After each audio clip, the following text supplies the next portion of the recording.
विदर्भातील काँग्रेस पक्षाने जागा घोषित केल्या आहेत। चंद्रपूरची जागा अजून बाकी आहे। रंगों की होली मनाने के बाद होईल। हायकमांडला वाटलं असेल जागा घोषित करावं। चंद्रपूरची जागा काँग्रेस जिंकण्यासाठी हायकमांड सावधपणे पावलं टाकत आहे। चंद्रपूर ही जागा 100% जिंकणारी असेल। पूर्वी काँग्रेसचा एक खासदार होता, आता 20 खासदार निवडून येतील। त्याची सुरुवात चंद्रपुरातून होईल। हायकमांडला अपेक्षित असा निर्णय होईल। राज्यात की दिल्लीत माझी गरज असेल तर तसा निर्णय होईल। प्रत्येकाला 5 लाखाचा आकडा कुठून येतो कळत नाही। आमचा नागपुरातील उमेदवार तो मातीतील आणि मॅटवरील आणि मैदानावरचा पहिलवान उमेदवार दिला आहे। लढण्याचे डावपेच असलेला निष्णात उमेदवार आहे। नागपूरची जागा परत काँग्रेस मिळवेल, प्रचंड मताने मिळवेल। आंबेडकरांनी मल्लिकार्जुन खरगे यांना पत्र देऊन उमेदवाराला पाठिंबा देण्याची घोषणा केली आहे। शाहू फुले आंबेडकरांचा आणि शिवराय यांचा वसा घेणाऱ्या लोकांच्या मतात फूट पडू नये यासाठी प्रयत्न सुरू आहेत। रामटेकची जागा काँग्रेस जिंकणार। समोर उमेदवार कोणीही असू दे, धक्कादायक निकाल राज्यातला असेल।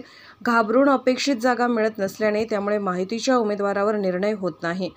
बलात्कार आणि खून करणाऱ्यांना मुख्यमंत्री करू शकतात, तर त्यांनी नैतिकतेचे धडे देऊ नये। चंदा घेऊन धंदे करणे हे भाजपचे काम आहे। मी ओबीसीसाठी लढत आहे। काँग्रेसचा कार्यकर्ता म्हणून जी जबाबदारी दिली ती पार पाडली। चंद्रपूर आणि गडचिरोली या दोन्ही जागा जिंकून देऊ हा विश्वास मी हायकमांडला दिला आहे। रामटेकची जागा काँग्रेस 1,01% जिंकणार। ते शिंदे असू देत, मिंदे असू देत, काही फरक पडणार नाही। महाराष्ट्रामध्ये लोकसभेमध्ये प्रचंड धक्कादायक निकाल यावेळेस येणार आहे। त्यामुळे अजूनही घाबरून सर्वेवर सर्वे करून सुद्धा अपेक्षित जागा भाजपाला मिळत नाही। त्यामुळे त्यांचा जागा वाटपाचा किंवा उमेदवार घोषित करायचा निर्णय होत नाही। हे पहिल्यांदा होते आहे। याचाच अर्थ महाराष्ट्रात महाविकास आघाडी ही प्रचंड ताकदीनं पुढे गेलेली आहे आणि या राज्यामध्ये भाजपाच्या अधपतनाची सुरुवात देशाच्या महाराष्ट्रातून होईल आणि महाविकास आघाडीपासून होईल हा मला पूर्णतः विश्वास आहे। भाऊ, अकोल्याच्या जागेवरून काल दरेकरांनी टीका केली की दंगा भडकवणाऱ्याला गुन्हेगाराला त्या ठिकाणी उमेदवारी दिली आहे। बलात्कारांना आणि खून करणाऱ्यांना ज्यांच्यावर खुनाचे आरोप आहेत त्यांना मुख्यमंत्री करू शकतात, तर त्यांनी नैतिकतेचे धडे इतरांना देऊ नये। काँग्रेस पक्षाने घोषित केलेले आहे। चंद्रपूरची जागा घोषित होणं बाकी आहे, खरं आहे। पण आता धुलीवंदन झाल्यानंतर रंग एकमेकाला लावल्यानंतरच त्याची सुरुवात। रंगों की होली मनाने के बाद आपण कदाचित हायकमांडला वाटलं असेल की त्यानंतर ती जागा घोषित करायची। सध्या सगळीकडे ती उत्सुकता आहेच, पण चंद्रपूरच्या जागेचा निर्णय हा काँग्रेसला जिंकण्यासाठी हायकमांड अत्यंत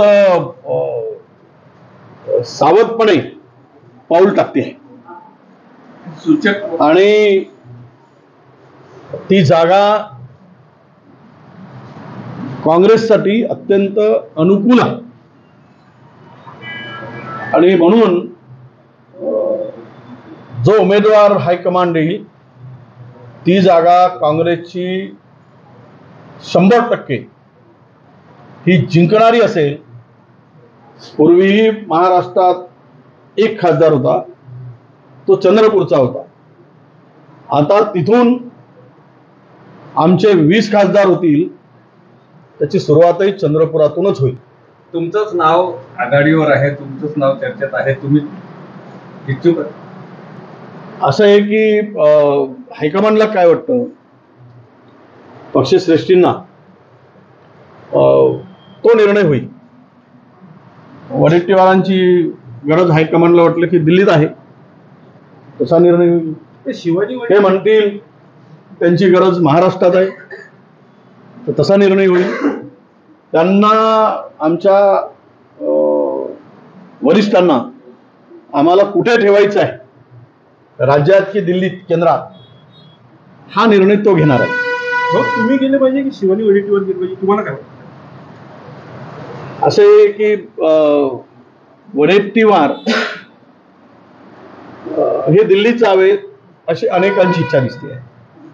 त्यामुळे ते कोण हा हायकमांड निर्णय घेईल.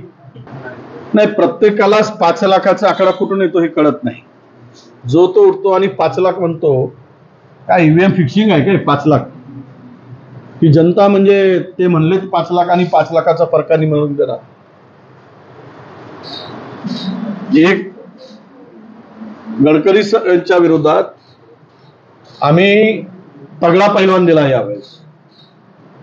तो मातीतलाही पैलवान आहे, मॅटवरचाही पैलवान आहे, मैदानावरचाही पैलवान आहे आणि मला वाटतं की लढण्याचे धावपेच असलेला निष्ठान असा हा पैलवान आहे. त्यामुळे ही जागा नागपूरमध्ये परत काँग्रेस मिळवेल आणि प्रचंड मताने मिळवेल. नाही, आता शेवट प्रकाश आंबेडकर साहेब आणि आम्ही एकत्र लढावी सगळ्या महाविकास आघाडीची इच्छाच होती आणि त्या दृष्टीनं सगळ्या नेत्यांनी प्रयत्न केले. त्यांच्या परीने त्यांनी केलेत, आमच्या परीने आम्ही केले. आता राज ठाकरे पूर्वी म्हणाले मी काही प्रकाश आंबेडकर नाही की 1-2 जागेवर. आता आज प्रकाश आंबेडकर साहेबांना म्हणायची पाळी आली की मी राज ठाकरे नाही, 1-2 जागेसाठी लोटांगण घालेल. तर हे दोनही ज्या काही आता मागची घटना, राज ठाकरेंचं वक्तव्य आणि आता मला 1 तरी द्यावं किंवा 2 तरी द्यावं अशी म्हणायची पाळी त्यांच्यावर आली आणि ती पाळी काही ते प्रकाश आंबेडकर सहन करत नाही त्यांना. त्यामुळे प्रकाश आंबेडकर मोठे नेते आहेत. महाराष्ट्रातील एक अभ्यासू आणि अत्यंत हुशार नेतृत्व म्हणून त्यांच्याकडे सगळे बघतात. त्यामुळे 4 जागेचा मला वाटतं की प्रस्ताव किंवा विचार आंबेडकर साहेबांनी करावा असं महाविकास आघाडीचं म्हणणं होतं. त्याच्या पुढे जाऊन काही पुन्हा करता आलं असतं, परंतु कदाचित दुर्दैव म्हणावं त्यास प्रकाश आंबेडकर सारखे नेते सोबत असायला पाहिजेत पण ते दिसत नाही. आणि त्यांनी मल्लिकार्जुन खरगे साहेबांना भेटून आणि पत्रही देऊन काँग्रेसच्या 7-8 जागेवर प्रस्ताव त्यांना पाठिंबा देण्याची, उमेदवार उभं न करण्याची पत्र पाठवून त्यांनी आमच्या हायकमांडकडे चर्चा केलेली आहे. पुरोगामी विचाराचे आणि मला वाटतं की राज्याच्या शाहू फुले आंबेडकर आणि शिवराय या विचाराचा वसा घेतलेल्या लोकांच्या मध्ये मतांची फूट पडू नये आणि या देशातील हुकुमशाही प्रवृत्ती नष्ट झाली पाहिजे. हे जर प्रकाश आंबेडकरांसह सर्व नेत्यांना वाटत असेल तर पुन्हा पहिलाच फेजची निवडणूक आहे.